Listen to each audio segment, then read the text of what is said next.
সকালের জলখাবারে কম উপকরণে আর কম সময়ে যদি এরকম স্বাস্থ্যকর ডিম পরোটা থাকে তাহলে কিন্তু আর কিছুই লাগবে না।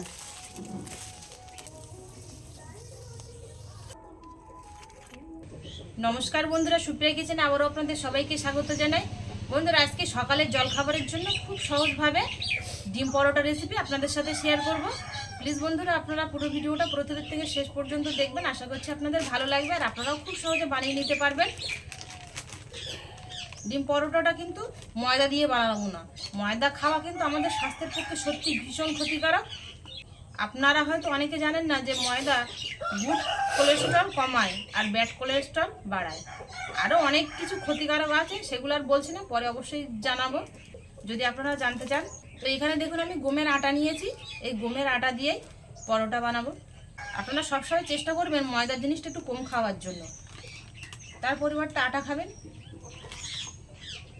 আটা নিয়ে নেব,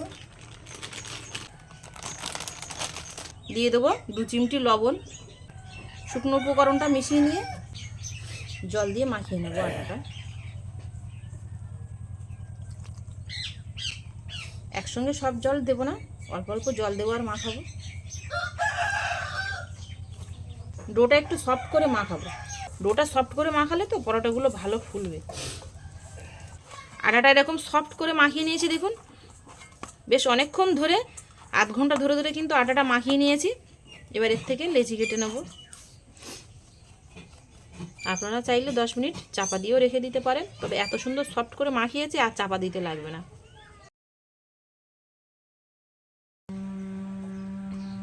তাই বলতে এবার চাপা দিয়ে রেখে দেবো।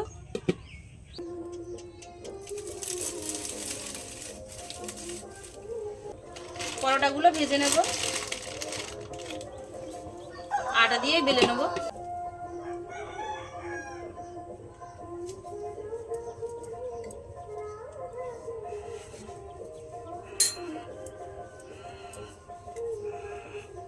ডিম পরোটা বানাবো, সেই জন্য আলাদা পাত্রে ডিম ফাটিয়ে মশলা দিয়ে মাখিয়ে নেব।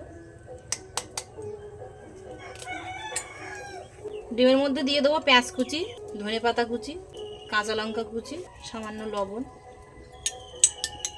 খুব ভালো করে কিন্তু এভাবে ফাটিয়ে নিতে হবে।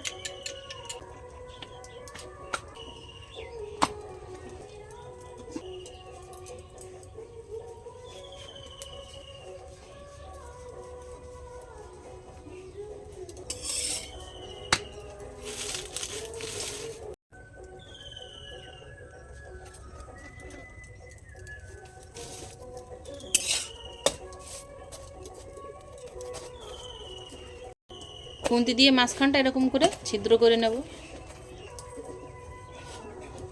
রুটিটা ফুলে যাওয়ার পরে ডিমটা এর মধ্যে একেবারে দিয়ে দেবো। ডিমটা দেওয়ার সাথে সাথেই কিন্তু এইভাবে উল্টে দিয়ে সব সাইডে এরকম করে খেলিয়ে দিতে হবে, তাহলে ডিমটা পরোটা সব দিকে যাবে। উপর দিয়ে একটু সাদা তেল দিয়ে দেবো, তবে আপনারা ঘি কিংবা বাটার দিয়েও বানাতে পারেন। একইভাবে আরেকটা ডিম ফাটিয়ে নেব, তবে বাটির থেকে আপনারা গ্লাসে দেবেন, তাহলে রুটির মধ্যে ঢালাটা সুবিধা হবে, ঢালা যাবে ভালো। পেঁয়াজ কুচি, কাঁচা লঙ্কা কুচি, ধনেপাতা কুচি, লবণ।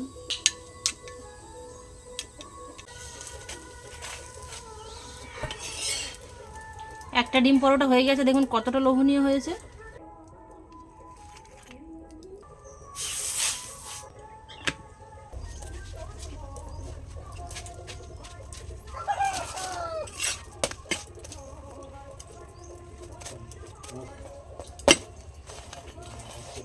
ডিমটা যদি এর মধ্যে এভাবে ছুঁড়ে দেওয়া যায় তাহলেই পুরোপুরি যাবে। দেখুন